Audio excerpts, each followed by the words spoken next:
जगिया शरीरन की दुजारे सूरग में बीरन बाली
बड़े ही आदर्शवादी राजा हुए हैं जो अपने प्रजा को पुत्र के समान प्यार देते हैं।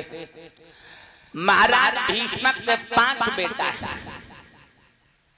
और सबसे बड़े बेटे का नाम है रुकुम, जिसकी शादी हो चुकी है, जिसकी ससुराल चंदेली में, और जिसके साले का नाम है शिशुपाल। राजा भीष्मक अपने मन में विचार करते हैं, परमात्मा तुमने मुझे सब कुछ दो, लेकिन तुमने मुझे एक बिटिया नहीं दी। हे प्रभु, तुम मुझे एक बिटिया दे देते और मैं उसके हाथ पीले कर लेते, मेरा भाग्य धन्य हो जाता। देख लिया लोगों, राजा भीष्मक क्या कह रहे, परमात्मा तुम मुझे एक बिटिया दे दो, लेकिन मैं तो बिल्कुल सच कहूंगा लोगों, जिस बाप ने एक बेटी के हाथ पीले नहीं कर पाए उसका जीवन अधूरा है। घर में बेटी होना बहुत जरूरी है, लेकिन आजकल आप लोगों ने देखो, घर में अगर जो बिटिया पैदा होगी तो सब घर के चेहरा उतर गए, सब घर के मन न मरी गए, और वो घर से निकल के जब गली में जाए तब तुम उन्हें पूछो, क्यों भैया तुम्हारे घर में का जन्म हो, तब भी काका तक कछु ना बिटरिया जन्म, ऐसे ओंठ तोड़ते। लेकिन घर में कन्या होना बहुत जरूरी है। जिस बाप ने एक कन्या के हाथ पीले नहीं कर पाए उसका जीवन अधूरा।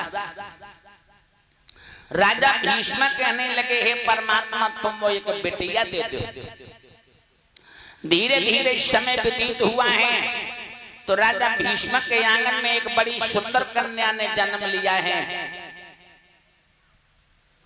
और जादन बिटिया महलों में पैदा हुई है तो 22 दिन 22 समय ब्रह्मा पुत्र नारद जी का पदार्पण होता है महाराज के दरबार में। ब्रह्मा पुत्र नारद जी हाथ में वीणा लेकर के चले हैं राजा भीष्मक के दरबार के लिए। श्रीमन नारायण नारायण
बड़े सुंदर आसन पर बैठा लिया है बाबा नारद। श्रोता बंधुओं, राजा भीष्म कहने लगे, बाबा नारद बड़े दिनों बाद तुम हमारे दरबार में पधारे हो, प्रभु आज कैसे आना हुआ? नारद जी कहने लगे, राजन तुम्हारी नगरिया से होकर के मैं जा रहा था तो मन में एक बात आई, लाओ तुम से मिले चले, तो तुम्हारी भी चाहत मुझे खींच लाई। बहुत सुंदर। राजा भीष्म कहने लगे नारद जी ठीक ठाक हो। नारद बाबा कहने लगे मैं तो ठीक ठाक हूं, लेकिन तुम बताओ राजा भीष्म आज रह रह करके मुस्कुरा क्यों रहे हो, क्या बात है? राजा भीष्म कहने लगे नारद जी आज तो मुझे अपार खुशी है। अरे क्या मिल गया? महलों में एक बिटिया पैदा हुई है।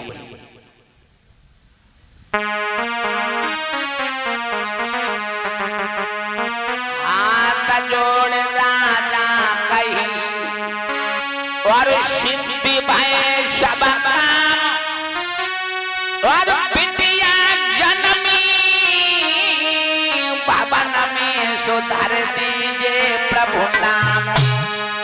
महल में बिटिया ने जन्म लिया है, एक कन्या पैदा हुई है, प्रभु नाम रख दो।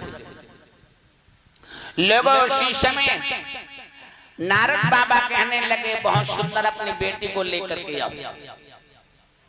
राजा भीष्म अपनी बेटी को लेकर के दरबार में आए नारद जी के सामने, और जो बिटिया को हाथ नारद जी के हाथ में दो तो राजा भीष्म कहने लगे नारद जी हमारी बिटिया को नामो रख दियो और जो बता दियो बिटिया को ब्याह करने के संग ब्याह। एक बार बताएं भैया, घर में बेटी पैदा हुई तो बाप को ब्याह की पहले से चिंता लगी जाती है। घर में बिटिया ने जन्म लिया तो बाप को ब्याह की पहले से चिंता लगी जाती। राजा भीष्म कहने लगे मेरी बेटी का नाम भी रख देना और ये भी बता देना हमारी बिटिया को ब्याह करके संग हुई। नारद बाबा कहने लगे चिंता मत करो। लोगों उसी समय नारद जी ने जो हस्तरेखा देखी तो नारद बाबा कहने लगे हैं राजन तुम्हारी बेटी साक्षात देवी है, ये लक्ष्मी का अवतार है, लक्ष्मी का।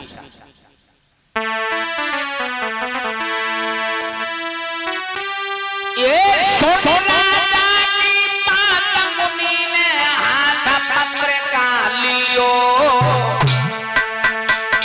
मन सोधी बाती लगन उड़े के नाम उधारे दियो।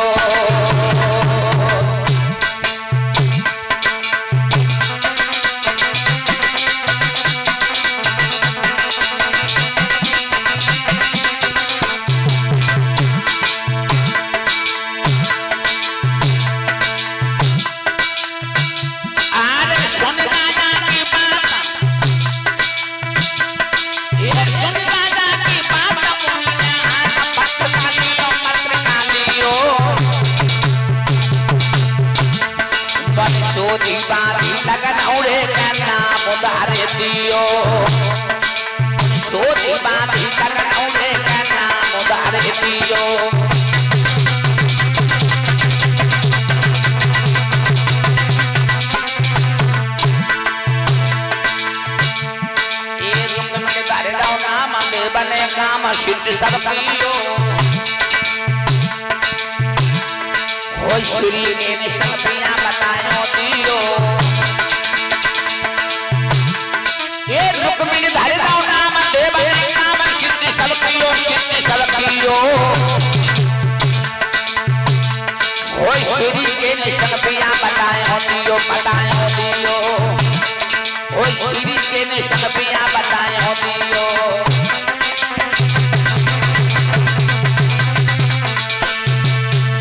श्रोता बंधु बाबा नारद कहने लगे हैं राजा भीष्म तुम्हारी बिटिया को नाम है रुक्मिणी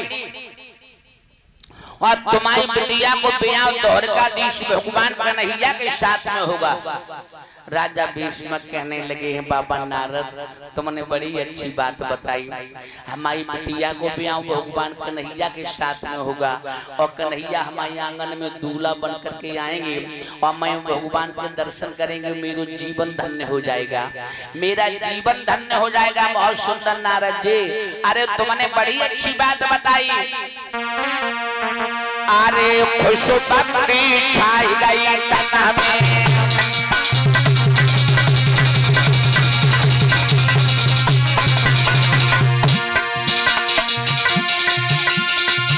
ओ बाबा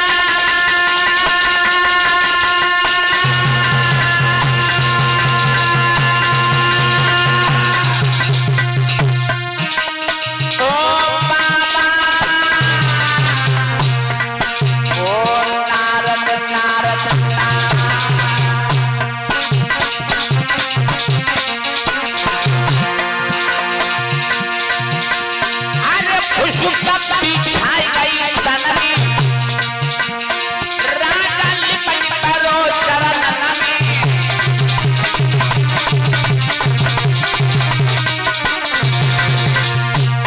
हुए गए पुण्य दान महल में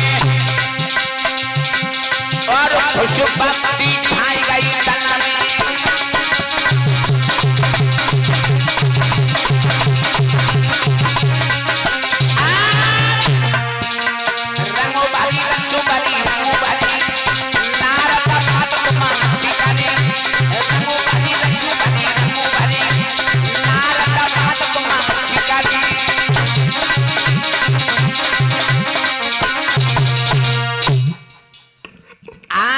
तो महाराज भीष्म की खुशी का ठिकाना नहीं रहा।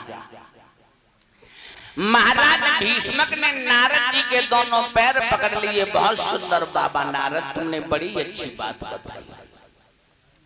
लोग उसी समय नारद जी वहां से चले। नारायण नारायण कहते हो। भगवान के दरबार में ये 100 रुपए अंतिम दिन की विदाई के रूप में भेंट कर रहे हैं। श्रीमान श्री शेर सिंह यादव जी, पापन के रामनगला चमन। भगवान से प्रार्थना करेंगे खजाना भरा रहे, मनोकामना पूर्ण होती रहे, इसी प्रकार से दान करते रहे, धर्म की ध्वजा आसमान में फहराती रहे। श्रोता बंधु, अब धीरे धीरे रुक्मिणी सियानी भई। और जब धीरे धीरे रुक्मिणी सियानी भई तो कितनी सियानी भई? लला 18 वर्ष। और जब 18 वर्ष की रुक्मिणी सियानी भई हैं तो एक दिन स्नान करने के बाद में अटा पे चढ़ गई और अपने सुंदर केशों को खोल करके सुखाने लगी। उसी समय बाबा नारद भगवान को गीत गाते गए चले हैं। गीत गाते गए चले। कौन सो गीत गाओ? सुनो।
भगवान को गीत गाते हुए चले कि ब्रज भूमि में हुआ है अवतार कन्हैया का और सौभाग्य जिनको है दीदार कन्हैया का।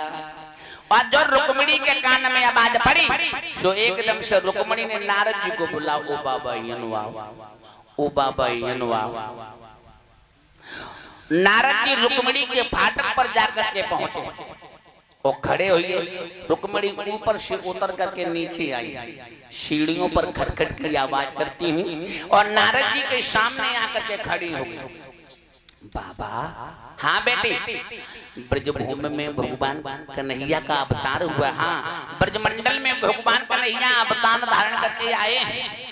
रुक्मिणी कहने लगी बाबा भगवान ब्रज में कहाँ रहा था? वृंदावन में। रुक्मिणी कहने लगी बाबा भगवान वृंदावन में रहा था। नहीं नहीं बेटी, भगवान ने वृंदावन त्याग कर दिया। कहाँ रहा था? मथुरा नगरिया। भगवान मथुरा में रहा था। नहीं नहीं बेटी, भगवान ने मथुरा भी छोड़ दी। कहाँ रहा था?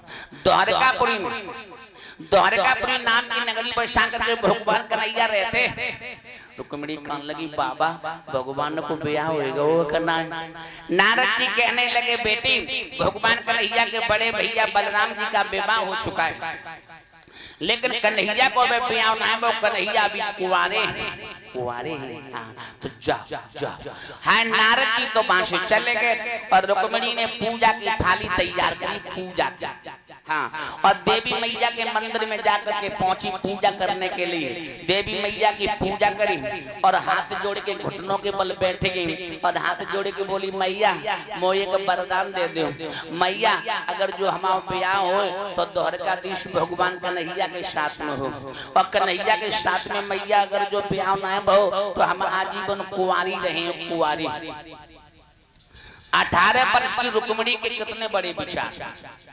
रोजाना देवी मैया की पूजा करने के लिए जाते हैं और देवी मैया से यही वरदान मांगती मैया अगर जो हमारा ब्याह हो तो द्वारकाधीश कन्हैया के साथ में हो, और कन्हैया के साथ में अगर जो ब्याह ना हो तो हम आजीवन कुंवारी रहे। धन्य है लोगों पर रुक्मिणी।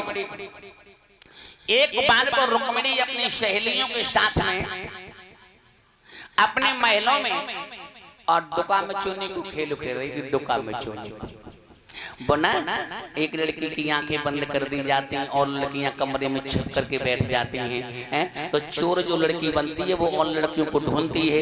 इसे डुका मचोनी को खेल उकाता। रुक्मिणी अपनी सहेलियों के साथ में डुका मचोनी को खेल खेल रही थी और जो चोर लड़की बनती है वो रुक्मिणी को हाल पकड़ लेती है, क्योंकि रुक्मिणी जिस कमरे में छिप करके बैठ जाती है उस कमरे में प्रकाश हो जाता है। रुक्मिणी इतनी सुंदर थी। हाँ, जिस कमरे में छिप करके बैठ जाती है उस कमरे में प्रकाश हो जाता है। उसी समय एक लड़की बोली ओरी बहना रुक्मिणी तू खेल को आगे नहीं बढ़ने देती है, तू हाथ पकड़ जाती है, तू इतनी सुंदर है, अरे अपने चंद्र बदन पर पर्दा कर। रुक्मिणी कहने लगी बहना हम सुंदर तो जामे हमारा दोष हुआ है, सुंदरता तो भगवान का रूप हुआ करती है। हाँ लोगों बिल्कुल बात सही है, सुंदरता भगवान का रूप हुआ करती है। उसी समय वो रुक्मिणी बोली बहना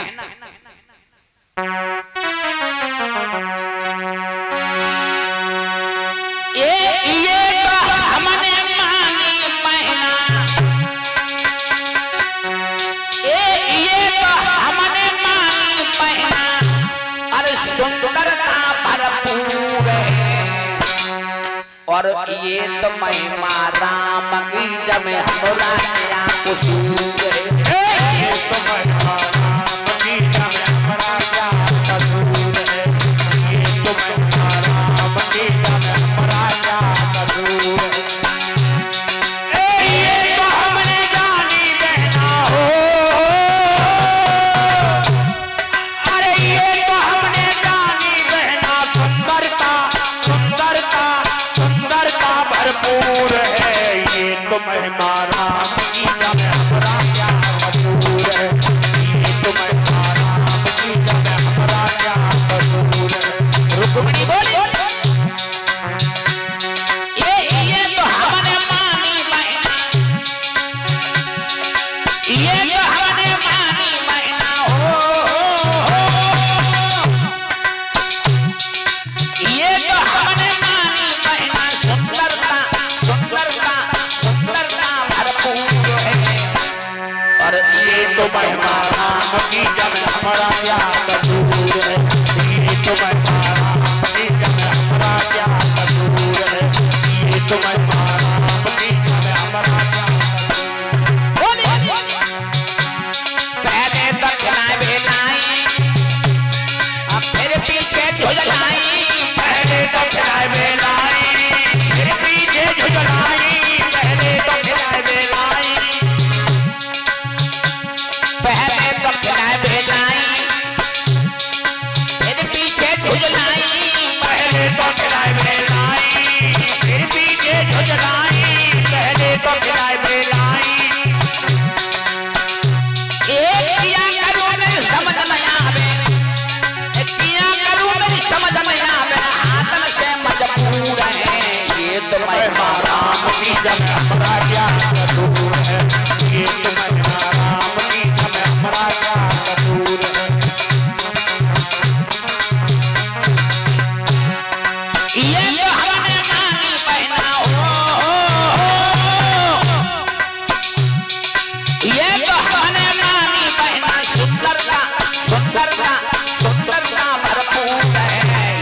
महिमा राम की जब हमारा क्या कसूर है, ये तो महिमा राम की जब हमारा क्या कसूर, ये तो हमने जानी बहना हो,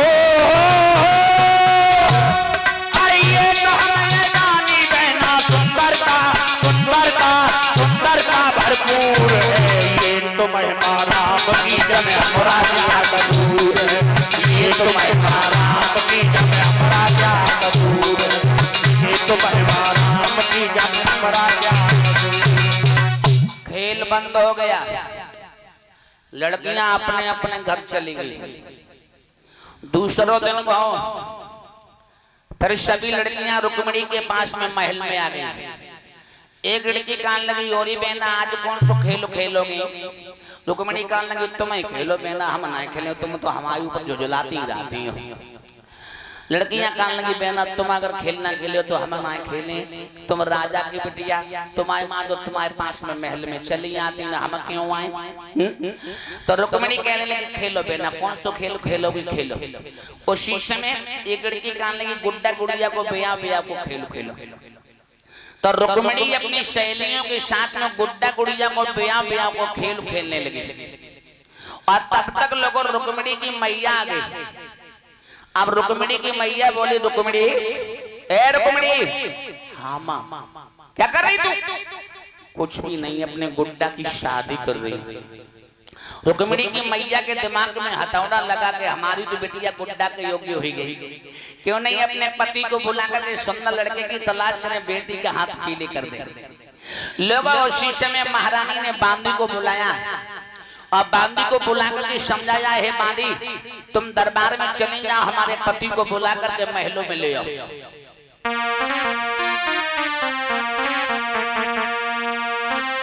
अरे बांदी लई बुलाई कही समझाई चली निकजारी, कहाँ अरे बहन मेरी जारी सहेली जारी का बदिया जारी,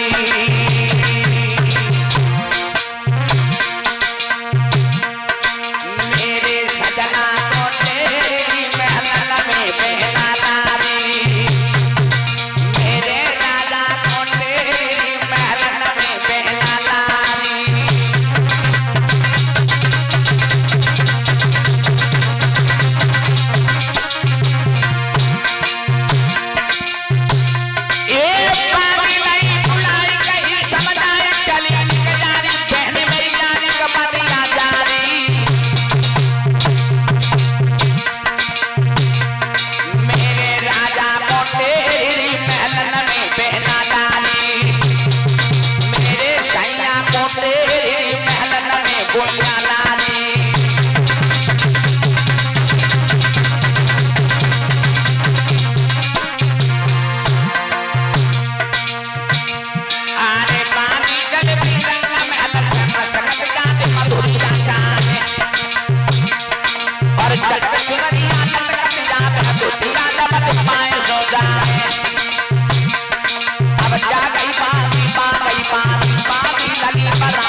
श्रोता बंधु बांदी को बुला करके समझाया है, बांदी दरबार में चली जाओ और हमारे पति को बुला करके महलों में ले आओ। लोगों उसी समय वो बांदी चली है, दरबार में जाकर के पहुंची, महाराज के सामने हाथ जोड़ करके खड़ी हो गई और कहने लगी, महाराज महारानी ने महलों में बुलाओ। क्यों बुलाया पता नहीं। उसी समय राजा भीष्मक चले अपनी रानी के महलों में आए हैं और जो मैया ने अपने पति को आते वो देखो तो बड़ो सुंदर आसन न भाई दो, वाह महाराज बैठो। राजा भीष्मक कहने लगे, महारानी तुमने बड़ी जल्दी मुझे बुला लिया, अरे अभी तो मैं तुम्हारे पास से दरबार में गया था। तो उसी समय महारानी बोली, महाराज तुम्हें तो कोई भी खबर ना है, तुम्हें तो कोई भी याद ना है, तुम तो हर समय दरबार में अपने काम में लगी रहते हो। तुम्हारी जो बिटिया रुक्मिणी है वो शादी के योग्य हो चुकी है, समझे? सुंदर लड़का की तलाश करो, बेटी के हाथ पीले कर दो। अरे राजा सुन ले ओ राजा हमारी,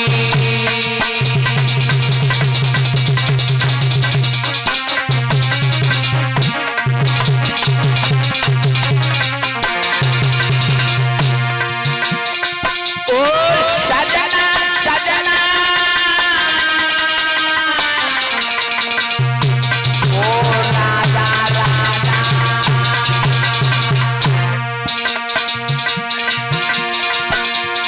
राजा सुन ले औरत हमारी, और महल में रुक मेरी कुंवारी,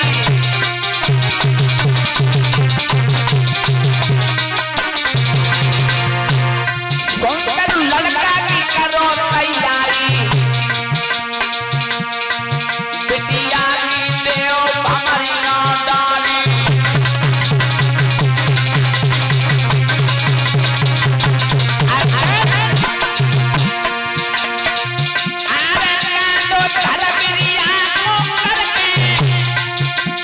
दुश्मनों करके बुरारी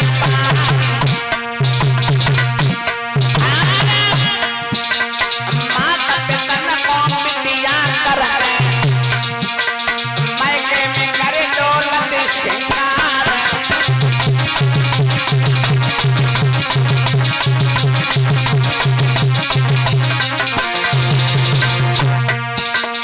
रनिया धीरे धीरे कहेगा रुक मेरे सियानी होई गई है, रानी धीरे धीरे कहेगा बिटिया सियानी होई गई है,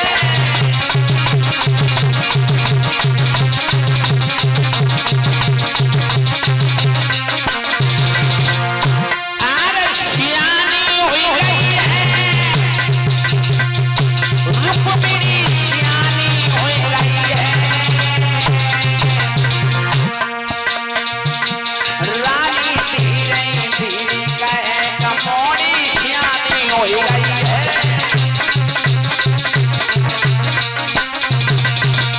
महारानी कहने लगी महाराज बिटिया रुक्मिणी शादी की योग्य हो गई, अरे सुंदर लड़का की तलाश करो, बेटी के हाथ पीले कर दो। राजा भीष्म कहने लगे बहुत सुंदर, तुमने बड़ी अच्छी बात बताई, ये बात तो हमारे दिमाग में भी नहीं थी, आज तुमने हमारे दिमाग की किवाड़ खोल दी है। आज मैं दरबार में जाकर के यही प्रस्ताव रखेंगे और सभी सरदारों से, बलबीरों से और मंत्री से सलाह लेंगे और सुंदर लड़का की तलाश करेंगे, बेटी के हाथ पीले करेंगे। लोगों उसी समय महाराज भीष्मक दरबार के लिए चले हैं और दरबार में जाकर के पहुंचे हैं, सिंहासन पर विराजमान हो जाते हैं। उसी समय महाराज भीष्मक ने अपने मंत्री को बुलाया, मंत्री साहब। जी साहब। आज बड़े खुश नजर आ रहे हो। महाराज आज तुम भी खुश हो। लेकिन आज मैं तुम्हें बड़ा खुश देख रहा हूँ। अरे महाराज खुशी की बात है तो खुश रहेंगे ना। मंत्री साहब महाराज आज दरबार भी बड़ा सुंदर लगा हुआ है। अरे महाराज बहुत सुंदर लगा हुआ है, बड़ी दूर दूर से लोग आए, बड़ी बड़ी दूर दूर से लोग पधारे हुए हैं। जी महाराज। मंत्री साहब। जी साहब। दरबार में सभी लोगों से ये कह दो कि सभी लोग शांति से बैठे, कोई ऊधम नहीं मचाएगा। ऊधम नहीं मचाएगा। सभा के लोगों ध्यान से सुने, हमारे महाराज का हुक्म है, कोई ऊधम नहीं मचाएगा, शांति से बैठो, और शांति से ना बैठो तो अपने अपने घर जाओ। खामोश। मंत्री साहब। जी साहब। तुम्हारा दिमाग सही है। क्या हो गया महाराज? जब जिस सभी लोग अपने अपने घर चले जाएंगे तो दरबार खाली हो जाएगा, और जब दरबार खाली हो जाएगा तो हम बात किससे करेंगे, दरबार की शोभा कैसे होगी? महाराज गलती हुई। सभा के लोगों से कह दो सभी लोग शांति से बैठे, कोई भी ऊधम नहीं मचाएगा। सभा के लोगों ध्यान से सुने, शांति से बैठे, कोई ऊधम नहीं मचाएगा। मंत्री साहब, जी साहब, दरबार में सभी लोगों से ये कह दो आज हमारे महाराज को नए विषय पर चर्चा करेंगे। सभा के लोगों शांति से बैठो, आज हमारे महाराज के चर्चा छत पे चढ़ेंगे। मंत्री साहब, जी साहब, तुम्हारा दिमाग होश में नहीं है। क्या हो गया महाराज? तुम कह क्या रहे हो? तुम्हें क्या हटा दिया जाए? अरे महाराज ना, अगर मैंने तुम्हें हटा दिया मंत्री पद से तो समझ लेना तुम भटक जाओगे। हाँ महाराज भटक जाएंगे, हमारे बाली बच्चा भूगर मत दर दर की ठोकरें खाओगे महाराज, पहले ही खाई ले। अरे तुम्हारा कोई ठिकाना नहीं रहेगा। हाँ हाँ सच कह रहे हो मंत्री साहब। दिमाग होश में कर लो महाराज। मंत्री साहब, जी साहब, सभा के लोगों से कह दो आज कचहरी में कोई भी केस नहीं लिया जाएगा। कोई भी केस नहीं लिया। हाँ, सभा के लोगों ध्यान से सुने, शांति से बैठे, कोई उधम नहीं मचाएगा। और हमारे महाराज का कहना है कि आज कचहरी में कोई भी केस नहीं लिया जाएगा। मने आता ही भैंसिया खोल ले, मने आता घर में राय परो, मने सो करो। खामोश। मंत्री साहब, जी साहब, तुम ये क्या कह रहे हो? तुम्हारा दिमाग सही है? क्यों महाराज? अरे जब आज कोई केस नहीं लिया जाएगा तो ये सभी लोग चोरी करने लगे। अरे आज नहीं लिया जाएगा तो कल लिया जाएगा, और कल लिया जाएगा तो ये पकड़े जाएंगे, और जब पकड़े जाएंगे तो कहाँ जाएंगे? जेल जाएंगे। जेल में जाएंगे। जेल जाएंगे, समझे? मंत्री साहब, जी साहब, सभा के लोगों से ये कह दो सभी लोग शांति से बैठे, आज हमारे महाराज को नए विषय पर चर्चा करेंगे, कोई बात पूछेंगे। बात। हाँ। सभा के लोगों शांति से बैठे, कोई उधम नहीं मचाएगा। आज हमारे महाराज आप लोगों को कुछ पूछेंगे, आपसे कुछ सलाह लेंगे, महाराज को सलाह दो। मंत्री साहब, जी साहब, तुम्हें एक बात मालूम होना चाहिए। क्या महाराज? कि बिना मंत्री की सलाह से राजा कोई काम नहीं करता। महाराज करीब नहीं पाए, बिना मंत्री के राजा अधूरा होता है। हाँ महाराज। तुम्हें मालूम होना चाहिए हमारे घर में एक बेटी है जिसका नाम है रुक्मिणी। गुड़ी मुड़ी? गुड़ी मुड़ी नहीं, रुक्मिणी। रुक्मिणी? हाँ, और हमारी बेटी रुक्मिणी बहुत सुंदर है। हमारी बेटी रुक्मिणी विश्व सुंदरी है। महाराज काय के लिए बड़ाई कर रहे हैं? हमन छोटे देखी नाक पे फैक्ट्री चलती थी। मंत्री साहब, हमारी बेटी बहुत सुंदर है, और मंत्री साहब हमारी बेटी विवाह के योग्य हो चुकी है, और मुझे अपनी बेटी का विवाह करना है। हाँ हाँ। और तुम देश विदेश में घूमते रहते हो। हाँ महाराज, हम तो घूमते रहते हैं, आज यहाँ कल और कहीं पहुँच जाएंगे। अगर तुम्हारी समझ में कोई लड़का हो, हाँ, राजा हो, राजकुमार हो, बताओ, उसके साथ में बेटी का विवाह कर दिया जाए। महाराज बोलो। एक बात बताओ, पूछो। तुम्हारी बिटिया की उम्र कितनी है? हमारी बेटी की उम्र 18 वर्ष की है। महाराज लड़का कितने वर्ष का होना चाहिए? लड़का 19 वर्ष का हो, 20 वर्ष का हो, और 21 वर्ष का हो। 21 वर्ष से ज्यादा नहीं। लड़का लड़की के विवाह में कम से कम 3 वर्ष का अंतर होना चाहिए। महाराज लड़का 21 साल का होना चाहिए। हाँ, 21 वर्ष का, बस। 21 वर्ष से ज्यादा नहीं। एक महीनों ज्यादा नहीं? बिल्कुल नहीं। एक दिन ना? मंत्री साहब, महाराज कोई लड़का हो बताओ, तुम्हारे दिमाग में सुंदर होना चाहिए, राजा या राजकुमार होना चाहिए। महाराज बोलो। 21 साल का होना चाहिए। हाँ। महाराज बोलो। 7-7 साल के 3 ढूंढ ले, 7 या 21। क्या मतलब? 7-7 साल के 3 ढूंढ लेते हैं। 7 या 21। तुम कहना क्या चाहते हो? अरे महाराज देखो, 7-7 साल के 3 लड़का। 3 लड़कों के साथ में अपनी बेटी का विवाह करेंगे?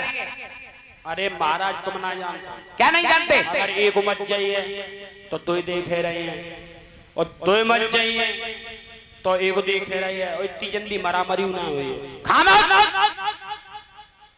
एक लड़का बताओ, समझे? अरे महाराज ये कहो, एक लड़का बताओ। 19 वर्ष का हो, चाहे 20 वर्ष का हो, चाहे 21 वर्ष का हो, समझे? महाराज हाँ। एक लड़का है। कौन है? बड़ा पैसे वाला। कहाँ का रहने वाला है? अरे बड़ा मतवाला। अरे नाम बताओ। अरे बड़ा भोला भाला है। क्या नाम है? धर्मराज दुष्ट। हस्तिनापुर के महाराज धर्मराज युधिष्ठिर। जी महाराज। तुमने नाम तो बड़ा सुंदर लिया है। धर्मराज युधिष्ठिर लड़का भी बहुत अच्छा है, और झूठ भी नहीं बोलता है, वो सत्य बोलता है। लेकिन तुम्हें धर्मराज के बारे में मालूम नहीं है। क्या नहीं मारा? धर्मराज की रोजी रोटी का ठिकाना नहीं है। धर्मराज का एक भैया है जिसका नाम है दुर्योधन, और दुर्योधन धर्मराज को राज्य नहीं देगा। अरे सुई के नोक के बराबर राज्य नहीं देगा तो हमारी बेटी खाएगी क्या? वो भूखों मर जाएगी। ऐसे राजा के साथ में, ऐसे लड़का के साथ में अपनी बेटी का जीवन